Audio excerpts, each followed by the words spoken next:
In April 1973, locomotives from another state came into Victoria for the first time. Two New South Wales Railways 38 Class Pacifics were led by Australia's most travelled locomotive, 3801. A Victorian train ran beside it on the parallel broad gauge line part of the way. The 200-mile-long standard gauge line between Melbourne and Albury was opened in 1962. It enabled trains to run direct between Australia's two biggest cities, Sydney and Melbourne. Straight through in 62 was the slogan.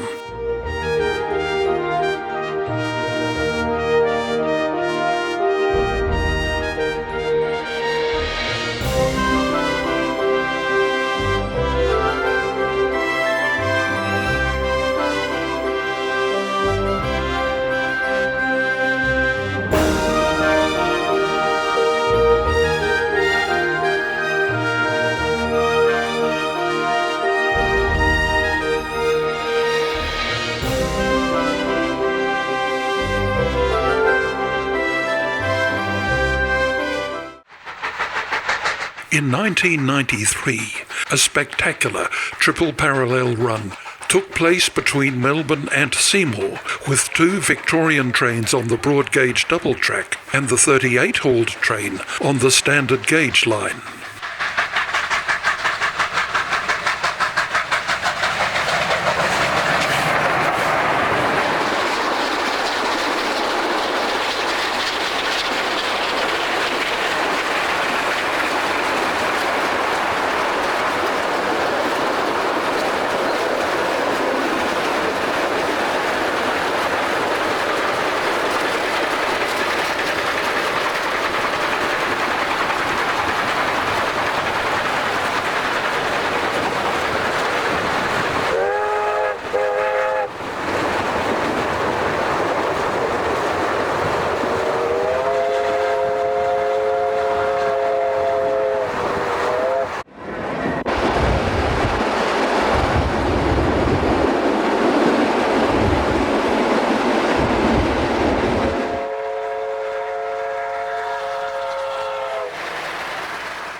In November 1988, there was a very special visitor to Victoria from much further afield.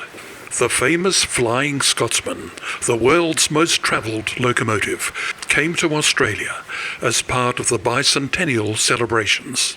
It ran to Seymour, accompanied by a Victorian train, hauled by another British-built locomotive, an R-Class.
In July 1994, a train hauled by three R-Class locomotives is heading north to Bendigo.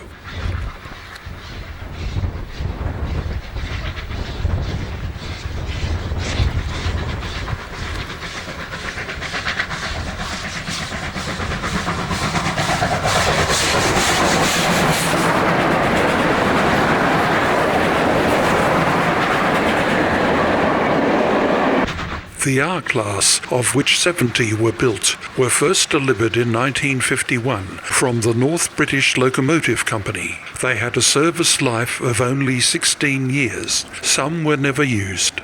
The first diesels arrived in 1953 and soon replaced most of the steam locomotives in Victoria.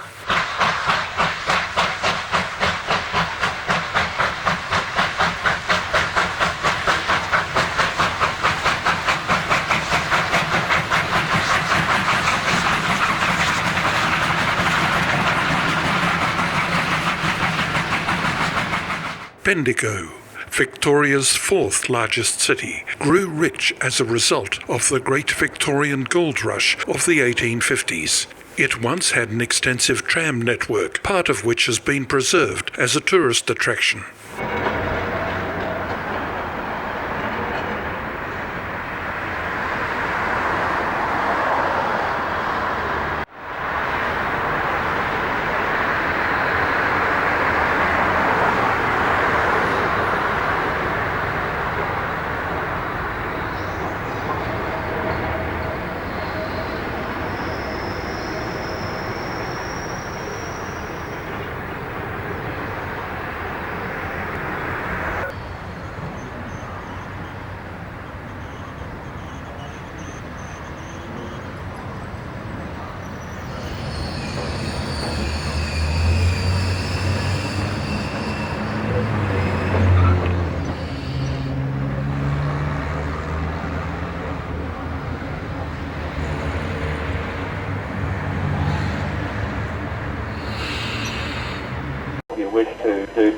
And who could ever forget this great tour organiser? Train leaves at 10 minutes past 5. It's now 8 minutes to 1. The procession is due to start at 1 p.m. In May 1994, Pacific number 621 came east from South Australia. Here we see it climbing the Ingliston Bank, accompanied by K-Class 183.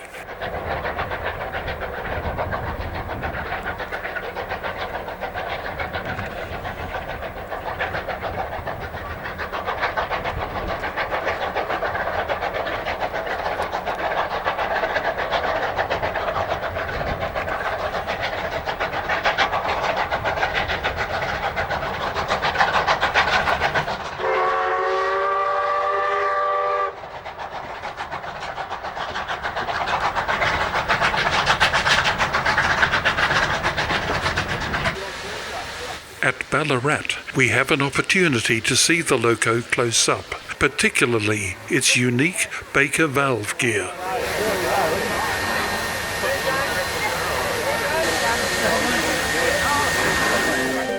Ballarat, Victoria's third largest city, is another city which prospered from the 1850s gold rush. It was one of Victoria's 3 provincial cities to have a tram network. Many gathered here in early 1968 to ride the regular trams for the last time, shortly before they were withdrawn.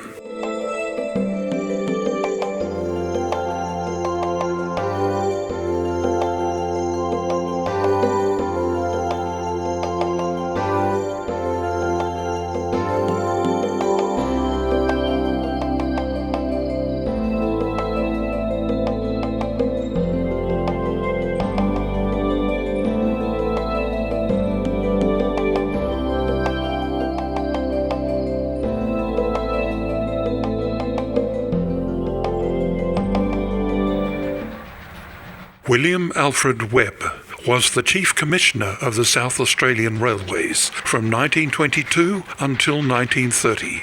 As an American, he had big ambitions. He revitalized the SAR by introducing large locomotives, although none were built in the United States. Instead, they were built in Britain, the biggest ever locomotives to be built there at the time, and at the SAR Islington workshops. 621 was built in 1936 and withdrawn from regular service in 1969. She was later restored by Australian Railway Historical Society volunteers and re-entered service in 1971.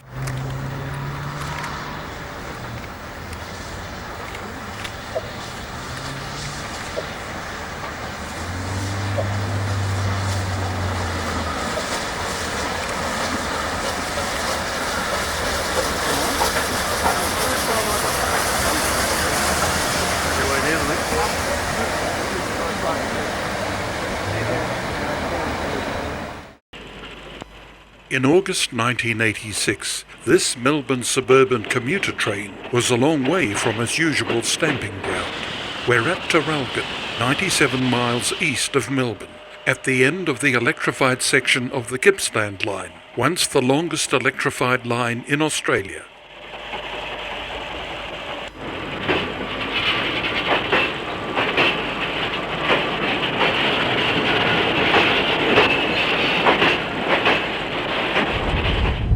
This line was worked mainly by 25 L-class electric locomotives built in Britain by English Electric in 1953.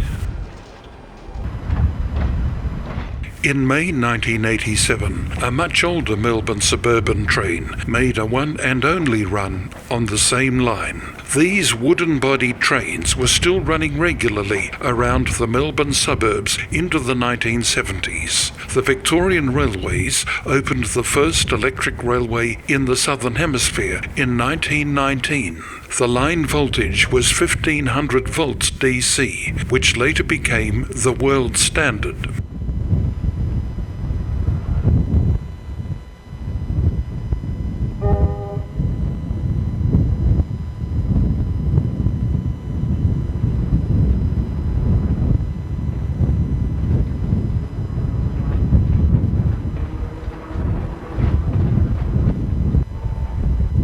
Today, electrification on the Victorian railways is confined to the Melbourne suburban system, and today's trains are much more modern.